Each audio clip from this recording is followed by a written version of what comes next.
बिस्मिल्लाहिर्रहमानिर्रहीम। अस्सलाम वालेकुम डियर स्टूडेंट्स। आपका जो चैप्टर है फिजिकल ऑप्टिक्स 13, उसके अंदर आज हम पढ़ने वाले हैं डायफ्रैक्शन ऑफ स्लिट्स, कि कोई भी स्लिट्स होती है उसके अंदर किस तरीके से डायफ्रैक्शन होती है। ये हमारा होने वाला है आज का टॉपिक। बहुत इंपॉर्टेंट है एमटीकेट और नीट के लिए, तो अच्छे तरीके से समझना है। टॉपिक का फील लीजिएगा, कॉन्सेप्ट को क्लियर कीजिएगा। तो जो स्टूडेंट चैनल पे है लाइक सब्सक्राइब और शेयर कर दें। बिना टाइम को वेस्ट किए बगैर किस तरीके से डायफ्रैक्शन होती है, ये तो हमने मैट्रिक में भी आपको पढ़ाया था कि किस तरीके से रिफ्लेक्शन होती है, किस तरीके से रिफ्रैक्शन होती है, किस तरीके से डायफ्रैक्शन होती है। ये सारे कंपोजिशन हमने ज्योमेट्रिकल ऑप्टिक्स में पढ़े थे जब मैंने आपको मैट्रिक की फिजिक्स पढ़ा रही थी उस वक्त। सो स्टूडेंट बेसिक हम कॉन्सेप्ट पढ़ेंगे कि बाई इंटरफेरेंस, जो कि हम प्रीवियसली पढ़ चुके थे। सही, इंटरफेरेंस पढ़ेंगे और जो हाइजेन प्रिंसिपल हमने पढ़ा था उसकी कुछ पॉइंट मैं याद करवाऊंगी। उसके बाद ये टॉपिक आपको क्रिस्टल क्लियर होगा। तो चलिए स्टूडेंट इसको पढ़ने वाले हैं, तो स्टार्ट करते हैं। अब स्टूडेंट देखिए, मैंने आपको बताया था इंटरफेरेंस क्या होती है। जब भी याद रखिएगा इंटरफेरेंस, एक वेव है, एक जो लाइट वेव है, ये देखिए एक लाइट वेव है, अगर वो 5 मीटर कवर करती है और जो दूसरी लाइट वेव है वो 6 मीटर कवर करती है, सही, और एक पॉइंट पर आकर वो मिल जाती है। एक पॉइंट पर आकर वो S1 और S2 सोर्स क्या होती है, मिल जाती है। अब यहाँ पर जब भी दो वेव्स आपस में मिलती हैं तो इन वेव्स के मिलने से इन दोनों के बीच में क्या हो जाती है, इंटरफेरेंस क्रिएट हो जाती है। क्या हो जाती है, इंटरफेरेंस क्रिएट हो जाती है। सही, इतना कॉन्सेप्ट आपको क्लियर है। अब ये जो वेव है एक 5 मीटर कवर कर रही है, दूसरा 6 मीटर कवर कर रही है, तो इन दोनों वेव्स के बीच में जिसने एक्स्ट्रा कवर किया है 1 मीटर, उसको हम कहेंगे पाथ डिफरेंस। क्या बोलेंगे, पाथ डिफरेंस कहेंगे। ये चीज हमने पढ़ी। और बच्चों ये जो इंटरफेरेंस है इसके दो टाइप इंपॉर्टेंट है, एक कंस्ट्रक्टिव और दूसरा होता है डिस्ट्रक्टिव इंटरफेरेंस। ये तो मैंने इतनी बार आपको बता दी है, लेकिन again I can revise for you. अब अगर रिजल्टेंट की इंटेंसिटी बढ़ेगी और उसके साथ रिजल्टेंट की इंटेंसिटी बढ़ेगी तो वहां पर कंस्ट्रक्टिव इंटरफेरेंस पाई जाएगी, बढ़ती हुई चीजें नजर आएगी। डिस्ट्रक्टिव में कम होती हुई चीजें नजर आएगी। इंटेंसिटी ऑफ रिजल्टेंट, ये दोनों चीजें क्या होंगी, डिक्रीज होंगी। तो इसे हम कहते हैं डिस्ट्रक्टिव इंटरफेरेंस। यही कॉन्सेप्ट पढ़ा था हम लोगों ने। अब देखिए स्टूडेंट, होगा क्या, यहाँ पर बनेगी ब्राइट फ्रिंजेस और यहाँ पर बनेगी डार्क फ्रिंजेस। ये भी कॉन्सेप्ट पढ़ा दिया आपको। उसके बाद यहाँ पर जो हमारा पाथ डिफरेंस होगा वो होगा, उसमें जो एंगल होगा वो होगा 0 डिग्री, और इसको ही हम कहते हैं इन फेस। क्या बोलते हैं, इन फेस। इन फेस किसके अंदर होती है, आप बोलेंगे मैम कंस्ट्रक्टिव इंटरफेरेंस के अंदर इन फेस होती है। और उसके बाद जो हमारा पाथ डिफरेंस है डेल्टा एक्स से शो करते हैं। पाथ डिफरेंस से ही हमने पढ़ा था कि फेज डिफरेंस निकलता है, जिसको हम डेल्टा फाई नोट से शो करते हैं। सही है, तो डेल्टा एक्स अगर 180 डिग्री होगा और अगर वो आउट ऑफ द फेज होगा तो वो वहां पर हमारे पास क्या होगी, डिस्ट्रक्टिव इंटरफेरेंस होगी। क्या होगी, डिस्ट्रक्टिव इंटरफेरेंस होगी। क्लियर हो रहा है, तो यहाँ पर देखते जाए। तो इतना कॉन्सेप्ट पता है तो यानी कि आप ये टॉपिक अंडरस्टैंड कर सकते हैं। तो अब हम स्टडी करेंगे कि भाई जो हमारा हाइजेन प्रिंसिपल था, जो हाइजेन हम पढ़े थे, उसकी कुछ बातें याद होनी चाहिए। तो वही कुछ बातें हम यहाँ पर क्या करेंगे, सीखेंगे। तो I can remove the pot, then I will discuss about for new thinkings पढ़ेंगे।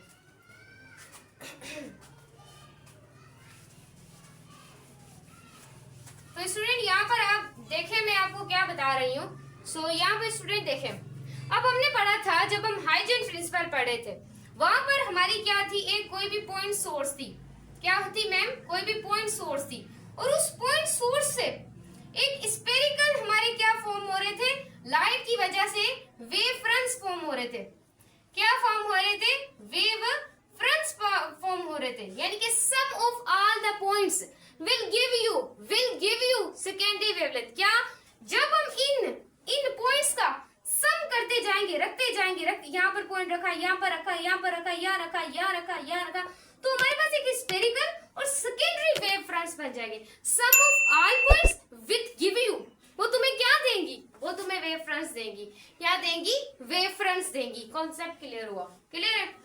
और जब आकर इस पॉइंट सोर्स के ऊपर, ये सूरज है, सूरज आई या कोई चीज आई आई, जो भी आई, जहां से लाइट सोर्स आई। अब लाइट सोर्स याद रखिएगा, जैसे यहाँ पर वेव फ्रंट्स पर पड़ेगी तो लाइट सोर्स जब भी वेव फ्रंट्स के ऊपर पड़ेगी तो उनमें वो क्या होंगी, एक दूसरे से परपेंडिकुलर। वेव फ्रंट्स और लाइट क्या हो, वेव फ्रंट्स और जो लाइट वेव्स है वो एक दूसरे से परपेंडिकुलर होती है और 90 डिग्री का एंगल बनाती है। कितनी डिग्री का एंगल बनाती है, 90 डिग्री का एंगल बनाती है। क्लियर हुआ। अब यहाँ पर देखिए फिर से लाइट सोर्स आई और ये क्या थी, हमारी वेव फ्रंट। इनके बीच में एंगल कितना बना, 90 डिग्री बना। कितना परपेंडिकुलर होंगी, याद रखिएगा, लाइट वेव और याद रखिएगा and wave fronts are perpendicular to each other. Perpendicular, याद रखिएगा बच्चे, टू ईच अदर। उसे सिंप्लीफाई हम बोलते हैं कि इस तरीके से परपेंडिकुलर होते हैं। उसके बाद बच्चों मैंने आपको पढ़ाया था, जब भी कोई पैरेलल लाइट सोर्स हो, मैम जब भी कोई पैरेलल लाइट सोर्स हो, आगे बोला, तो जब भी कोई पैरेलल लाइट सोर्स हो तो वहां पर हमारे पास प्लेन वेव फ्रंट्स बनते हैं। कौन से बनते हैं, प्लेन वेव फ्रंट्स बनते हैं। क्लियर है। जब भी पैरेलल लाइट वेव्स पास होती हैं तो हमारे पास क्या बनता है, प्लेन वेव फ्रंट्स बनते हैं। ये कॉन्सेप्ट हमने पढ़ा था वेव फ्रंट्स के बारे में, हाइजेंस के प्रिंसिपल में यही चीजें क्या थी, इंपॉर्टेंट थी। अब हमने पढ़ा था प्रीवियसली, मैंने आपको पढ़ाया था VADS यानी कि यंग डबल स्लिट एक्सपेरिमेंट पढ़ाया था आप लोगों को। ये यहाँ पर भी बहुत काम आएगा, अगर नहीं पढ़ा तो वीडियो देख लें आप यंग डबल स्लिट की। यहाँ थोड़ा मैं कॉन्सेप्ट आपको बताती जाऊंगी या सर्च कर आप देख सकते हैं। उसके बाद हम पढ़ेंगे कि किस तरीके से हम ये टॉपिक को आगे कुछ कॉन्सेप्ट्स हम पढ़ेंगे। हमने क्या ली थी, हाइजेंस प्रिंसिपल के अंदर 2 स्लिट्स ली थी। बहुत आसान प्रिंसिपल है, बहुत आसान है। अब देखें क्या ली थी हमने, 2 स्लिट्स ली थी। एक स्लिट्स ये ली थी, एक स्लिट्स ये ली थी। बच्चों आपको बोर्ड के ऊपर ये स्लिट्स थोड़ी बड़ी बड़ी दिखाई देंगी, लेकिन जब हमारे हाइजेन बाबा ने ये प्रिंसिपल किया था तो उस वक्त इस स्लिट्स के बीच का फासला इंतहाई कम था। मैं ऐसा भी कह सकती हूँ, this is a nanometre, this is a nanometre. तो ये जो स्लिट्स, अब ये क्या थी, स्लिट्स 1, ये क्या थी, स्लिट्स 2। क्लियर हुआ।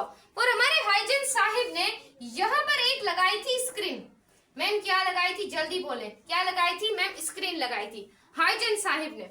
उसके बाद याद रखिएगा, यहाँ पर देखेगा, यहाँ पर उसने क्या ली थी, मोनोक्रोमेटिक लाइट सोर्स ली थी। मोनोक्रोमेटिक क्या ली थी, लाइट सोर्स ली थी। बच्चों उसने मोनोक्रोमेटिक लाइट सोर्स क्यों इस्तेमाल की, इस वजह से इस्तेमाल की ताकि एक ही जो लाइट रे है वो एक ही रफ्तार के साथ जाकर स्लिट्स को लगे। सही, सिंगल लाइट वेव्स। उसने क्या ली, एक मोनोक्रोमेटिक लाइट। मोनोक्रोमेटिक का मतलब है सिंगल लाइट वेव। क्लियर है, ये कॉन्सेप्ट को क्लियर रखना है। अब यहाँ से जैसे कोई सोर्स मोनोक्रोमेटिक में से यहाँ से क्या निकली, लाइट रेज निकली। क्या निकली, यहाँ पर इस तरीके से देखें, यहाँ पर आई कैन ड्रॉ, तो यहाँ पर क्या लगी, जाकर स्क्रीन के ऊपर ये लाइट सोर्स लगी। अब लाइट सोर्स जैसे स्क्रीन के ऊपर लगी थी तो वहां पर ब्राइट था तो हमने बोला मैक्सिमा था। अगर वो यहाँ पर देखें, हम क्या पढ़े थे, हमने बोला था कि भाई एक लाइट सोर्स जो है वो जाके लग रही है स्लिट से और फिर जाकर लग रही है स्क्रीन से। अब मैंने बोला था कंस्ट्रक्टिव होगा तो हमारा मैक्सिमा यूज करेंगे, जब ब्राइट फ्रिंजेस बनेगी तो मैक्सिमा। अगर वहां पर डिस्ट्रक्टिव की बात होगी तो हमारे पास डार्क फ्रिंजेस और मिनिमा होगा। ब्राइट होगा मैक्सिमा, डार्क होगा तो मिनिमा। ये वाली चीजें हम पढ़े थे। हाँ बिल्कुल पढ़ी भी थी, हमने डिस्कस भी किया था। और ये भी पढ़ा था कि यंग डबल स्लिट एक्सपेरिमेंट के अंदर ये जो सेंटर पॉइंट होता है वो always bright. Young double experiment का जो सेंट्रल पॉइंट होता है वो ऑलवेज ब्राइट। ये भी मैंने आपको लिखकर बताया था, बिल्कुल बताया था। ऑलवेज ब्राइट होता है। क्यों ब्राइट होता है, जब भी S1 और S2 सोर्सेज आती हैं, आपस में मिलती हैं, तो इसमें जो फेज डिफरेंस होता है वो 0 हो जाता है। इस वजह से सेंट्रल पॉइंट क्या होता है, जो हमारा यंग डबल एक्सपेरिमेंट का, वो हमारे पास क्या होता है, ब्राइट होता है। इतनी बातचीत आपको हो गई होगी हमारे कॉन्सेप्ट पढ़ते हुए। सो यहाँ पर देखें स्टूडेंट, यहाँ पर सेंटर पॉइंट हमारे पास क्या होगा, इसे हम कह सकते हैं zero order bright, zero order bright भी कह सकते हैं। ये ऑलवेज ब्राइट होता है, centre of Young double slit experiment, reason भी बता दिया। सही। उसके बाद देखें, उसके बाद देखिएगा यहां से भी लाइट रे निकलेगी, एक यहां से भी लाइट रे निकलेगी। ये लाइट रे आपस में क्या हो जाएंगी, क्योंकि हम डायफ्रैक्शन का कॉन्सेप्ट पढ़े, क्या पढ़े, डायफ्रैक्शन का कॉन्सेप्ट। कोई लाइट रे फिर यहां से निकलेगी। सही, ये कॉन्सेप्ट पढ़े। अब जीरो ऑर्डर ब्राइट स्क्रीन के ऊपर कुछ डार्क फ्रिंजेस भी हो सकती हैं, और डार्क फ्रिंजेस फर्स्ट भी हो सकती है, डार्क सेकंड भी हो सकती है, या ब्राइट हो सकती है। इस तरीके से बच्चों हो सकती है। सही। अब डायफ्रैक्शन हमेशा याद रखिएगा, लिख लीजिएगा। डायफ्रैक्शन क्या होती है, बेंडिंग ऑफ लाइट। यहाँ पर लाइट की क्या हो रही है, बेंडिंग हो रही है, किसी भी एजिस से हो रही है, ये भी लिख ले, किसी भी एजिस, किसी भी ऑब्स्टिकल से हो रही है, तो उसे सिंप्लीफाई क्या बोलते हैं, डायफ्रैक्शन। देखिए डायफ्रैक्शन आप उसे कहते हैं the bending of the light around the obstacle, कोई भी ऑब्स्टिकल हो अराउंड द एजिस, उसको सिंप्लीफाई मैट्रिक में भी पढ़ाया था, उसे हम कहते हैं डायफ्रैक्शन। ये चीजें हम पढ़े थे ना, बिल्कुल पढ़ी है हमने। तो ये कॉन्सेप्ट क्लियर है। अब हम चलने वाले हैं कुछ और इम्पोर्टेंट टॉकिंग की तरफ। तो चलें इसको रिमूव करते हैं।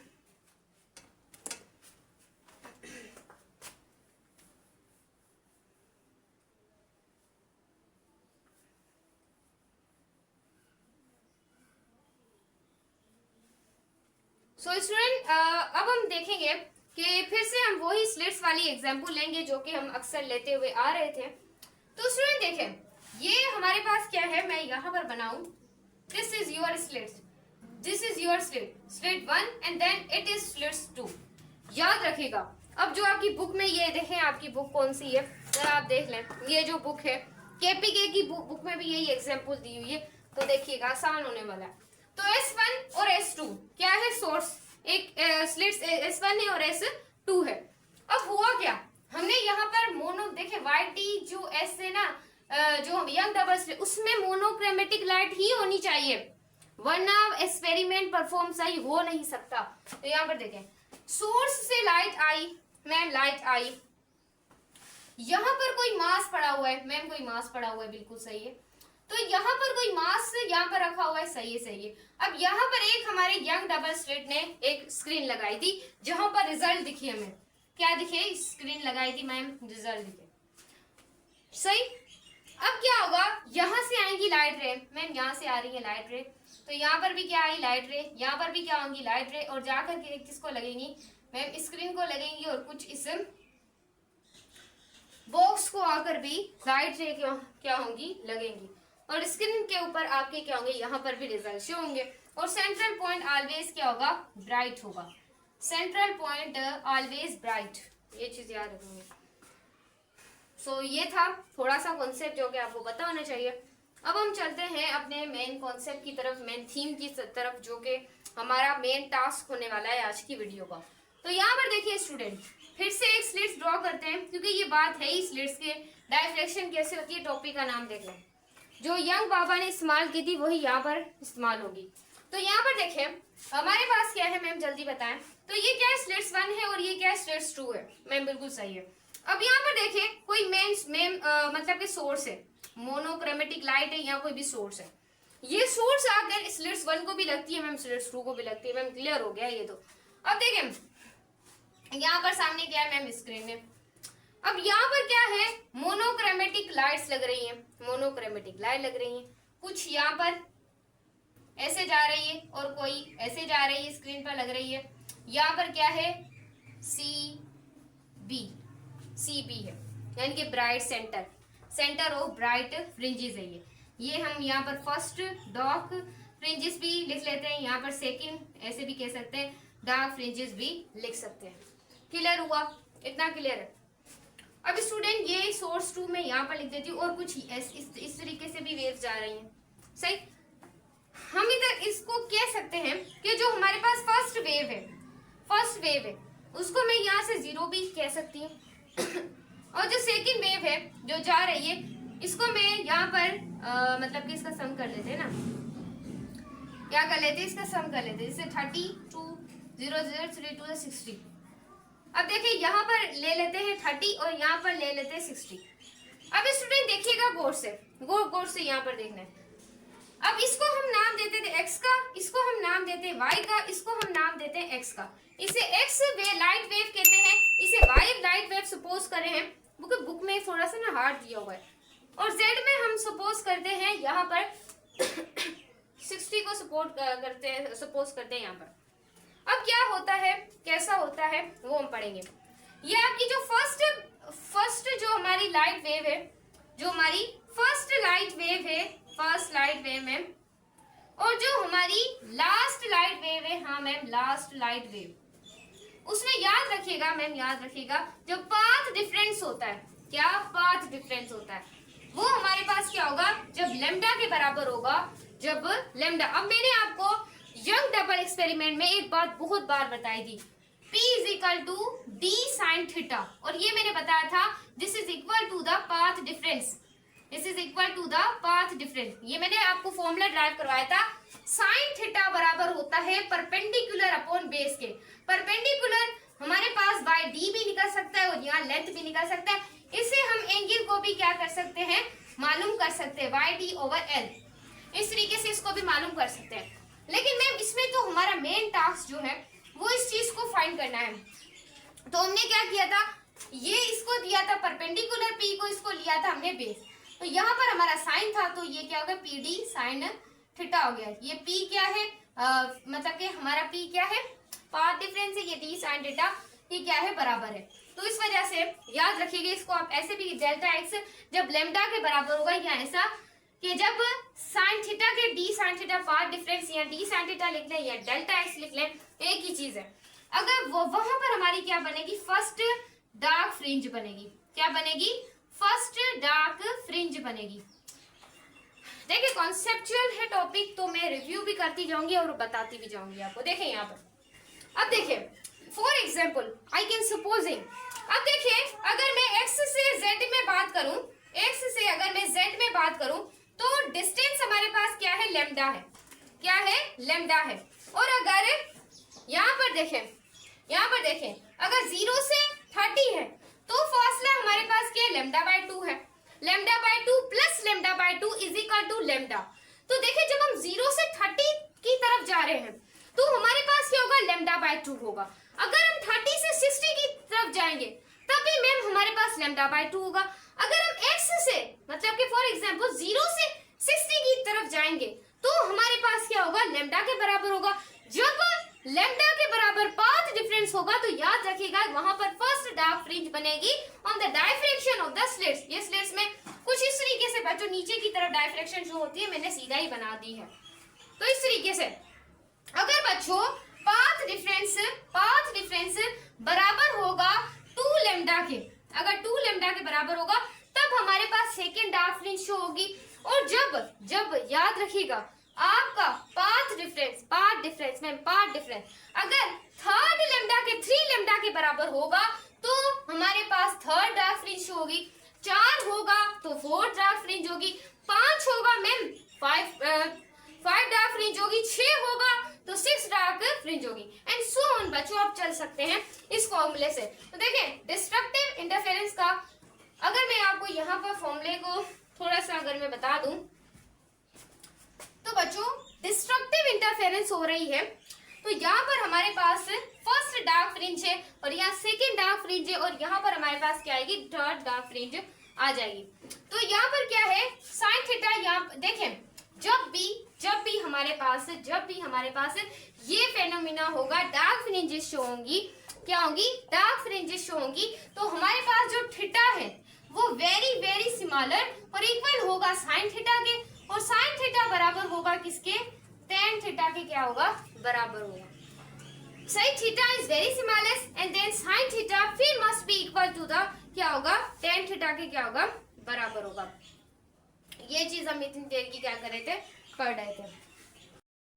सो स्टूडेंट यहाँ पर देखिएगा, यहाँ पर जो हम निकालेंगे यहाँ पर कंस्ट्रक्टिव इंटरफेरेंस के लिए पाथ डिफरेंस, कंस्ट्रक्टिव डिस्ट्रक्टिव जो इंटरफेरेंस है, डिस्ट्रक्टिव इंटरफेरेंस का अगर हमें फ्रिंजेस का एंगल निकालना होगा डायफ्रैक्शन ऑफ द स्लिट्स के अंदर, डायफ्रैक्शन ऑफ द स्लिट्स के अंदर जब हमें डार्क फ्रिंजेस का एंगल निकालना होगा, तब हम ये वाला फॉर्मूला क्या करेंगे, इस्तेमाल करेंगे, ये वाला फॉर्मूला इस्तेमाल करेंगे एंगल निकालने के लिए।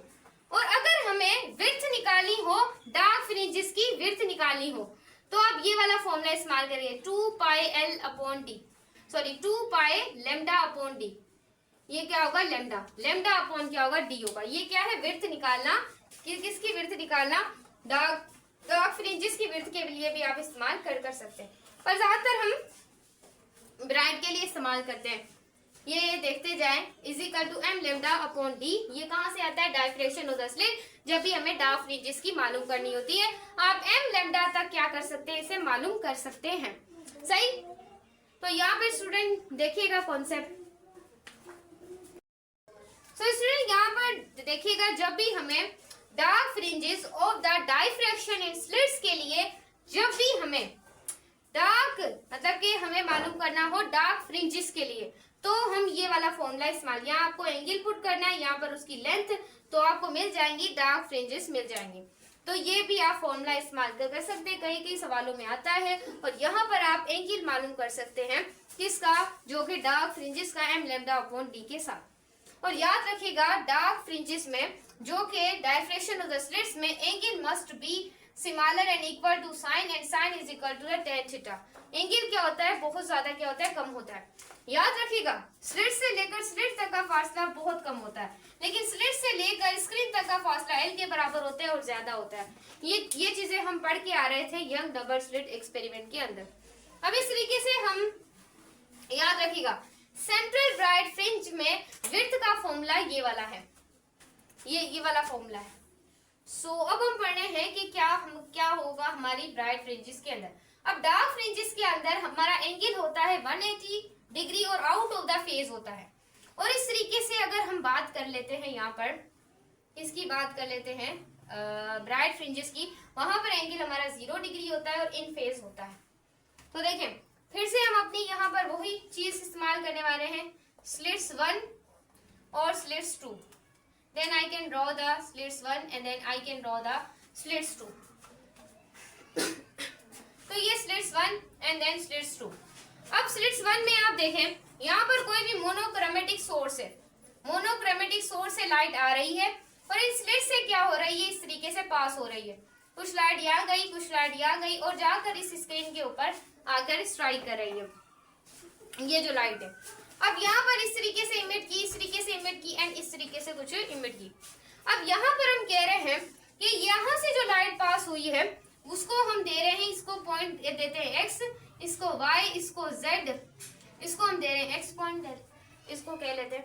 तो यहाँ पर 0 अगर करें, यहाँ पर अगर 90 करें, अगर यहाँ पर 180 करें और यहाँ पर अगर हम 270 करें, तो एग्जाम्पल ले रहे हैं कि इन दोनों के बीच में पाथ डिफरेंस कितना है, लेमडा बाय 2 ले रहे हैं। इन दोनों के बीच में कितना ले रहे हैं, लेमडा ले रहे हैं। इन दोनों के बीच में भी कितना ले रहे हैं हम लोग, अगर बात करें लेमडा बाय 2 लेंगे ना, इन दोनों के बीच में, इन दोनों के बीच में भी क्या लेंगे, लेमडा बाय 2 लेंगे।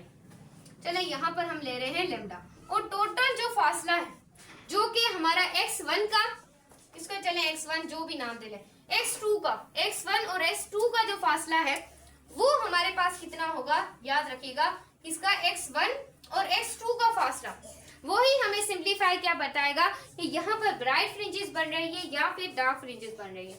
तो यहाँ पर कॉन्सेप्ट याद रखना है, यहाँ पर क्या है 2 लेमडा, 2 लेमडा हो, 3 लेमडा हो, 4 लेमडा हो, ये सारी आपको क्या देता है, डार्क फ्रिंजेस देता है। और याद रखिएगा सेंटर पॉइंट, ये फिर से डार्क फ्रिंजेस वाला कॉन्सेप्ट आ गया।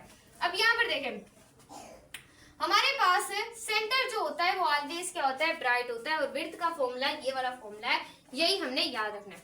अब भले 3 लेमडा बाय 2 हो या 4 लेमडा बाय 2 हो, 5 लेमडा बाय 2 हो, जितने भी ये वाला हमारे क्या होगा, ब्राइट फ्रिंजेस का फॉर्मूला होगा। सेंटर ऑलवेज ब्राइट क्यों होता है, क्योंकि ये हमारे पास क्या इन फेज होता है और एंगल कितना होता है हमारे पास 0 डिग्री होता है, 0 डिग्री। मेरे कहने का मतलब ये है कि जब भी आपकी लाइट रे आती है किसी भी स्क्रीन को लगती है तो 66% वहां पर बनती है dark fringes. Diffraction of the slits के अंदर 66% क्या बनती है, डार्क फ्रिंजेस बनती है। बाकी 33% क्या बनती है, ब्राइट फ्रिंजेस बहुत ही कम दिखती हैं। क्यों कम दिखती हैं वो मैं आपको थोड़ा सा यहाँ पर क्लियर करवा रही हूँ। क्यों कम दिखती हैं तो देखिएगा, एक ये स्लिट से और ये एक स्लिट से, यहाँ से क्या गई, लाइट सोर्स गई और यहाँ पर गई कि कोई स्लिट्स के ऊपर लगी। अब जब वो लाइट सोर्स किसी स्लिट्स के ऊपर लगी तो यहाँ पर हमारे पास कुछ हिस्सा जो होगा वो अपीयरेंस होगा, यानी कि डार्केस्ट होगा, डार्क होगा, और यहाँ पर हमारे पास क्या होगा, कुछ हमारे पास यहाँ पर देखें, कुछ हमारे पास ब्राइट होगा हिस्सा और कुछ हमारे पास क्या होगा, डार्क हिस्सा भी होगा। कुछ ब्राइट और कुछ क्या होगा, डार्क। अब ब्राइट और डार्क जो होगा यहाँ पर स्क्रीन के ऊपर आधा हिस्सा इस तरीके से ब्राइट एंड आधा क्या हो गया, क्या क्या हो जाएगा, डार्क हो जाएगा। तो हमें ऐसा लगेगा जैसे कि यहाँ पर हमारे पास शार्प शेडो बनेगा, लेकिन यहाँ पर शार्प शेडो नहीं बनेगा।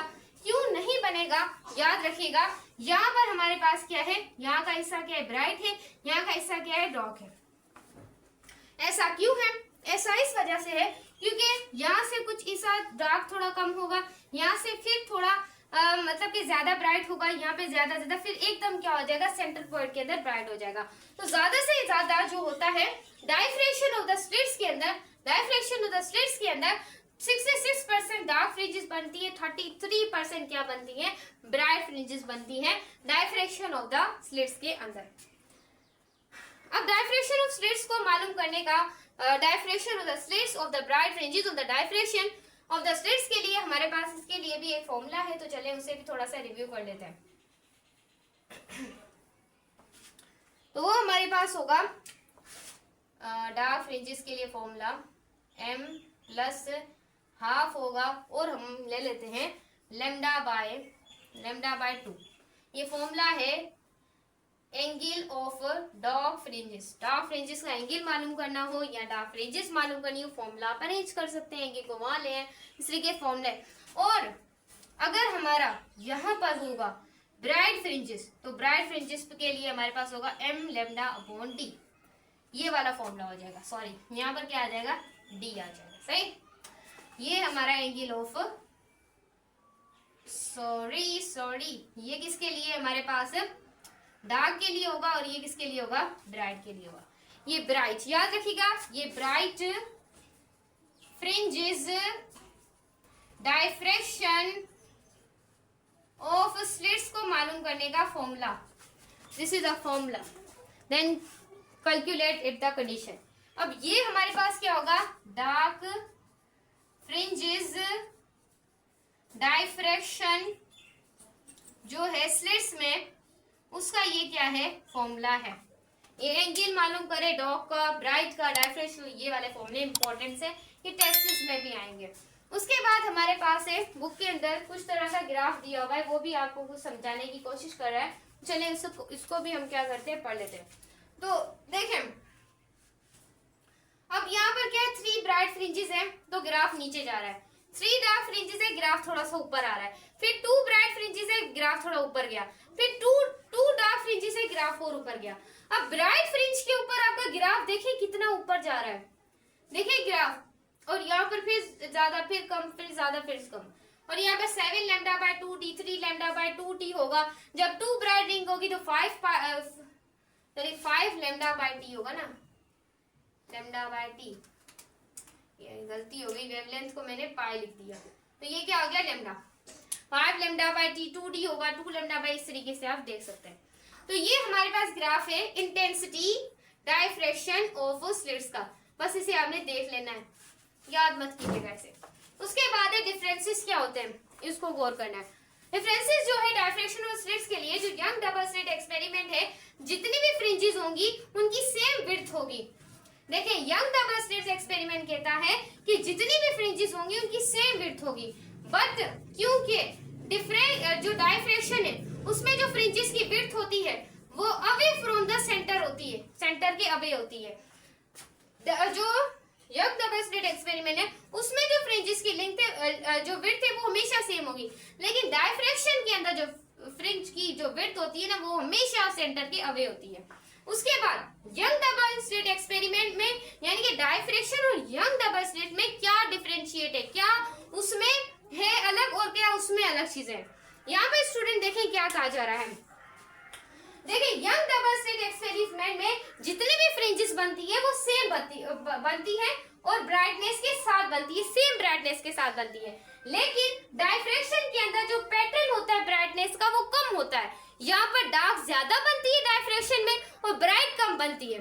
और अगर हमारे देखा जाए Young double slit experiment dark कम बनती है, ब्राइट ज्यादा बनती है। तो ये डिफरेंशिएट याद रखिए। और डिक्रीज भी क्या होती है, away from the centre. Diffraction के अंदर क्या होती है, अवे फ्रॉम सेंटर होती है। ऐसे कि सेंट्रीपिटल फोर्स क्या होती है, टुवर्ड्स द सेंटर, हमने पढ़ा था सर्कुलर मोशन में। सेंट्रीफ्यूगल फोर्स क्या होती है, सेंटर के अवे लग रही होती है। इस तरीके का ही कॉन्सेप्ट है। उसके बाद है changing of slits in width. अगर हम स्लिट्स की जो स्लिट्स है उसकी विड्थ को चेंज कर दे तो क्या होगा, तो ये होगा स्लिट्स विच सिमिलर एंगल। उस स्लिट्स के बीच में जो एंगल होता है वो बहुत सिमिलर होता है, लेकिन डायफ्रैक्शन पैटर्न बहुत ज्यादा होता है। डायफ्रैक्शन बहुत ज्यादा होती है। एंगल क्या होता है, डी स्लिट्स के बीच में बहुत कम होता है, लेकिन यह डायफ्रैक्शन क्या होती है, ज्यादा होती है। उसका क्योंकि स्प्लिट होती है विड्थ बढ़ जाती है। एंगल कम होता है तो विड्थ बढ़ जाती है। देखिए अगर एंगल ज्यादा है तो विड्थ कम है, अगर एंगल कम है तो विड्थ ज्यादा, इनवर्स रिलेशन के अंदर है। और जब विड्थ मालूम करनी हो तो 2 लैम्डा एल अपॉन डी से मालूम कर सकते हैं। और यहाँ पर slit is made a wider diffraction pattern angle form gets a similar. क्योंकि स्लिट्स जो होती है वो वाइडर होती है, लेकिन जो डायफ्रैक्शन का पैटर्न वहां पर मिनिमम होता है, गेट सिमिलर होता है। अगर आपकी स्लिट्स की डायफ्रैक्शन पैटर्न वाइडर होगा, पैटर्न क्या होगा, मिनिमम होगा, अगर एंगल ज्यादा होगा। तो ये वाला फॉर्मूला हमारे पास होगा।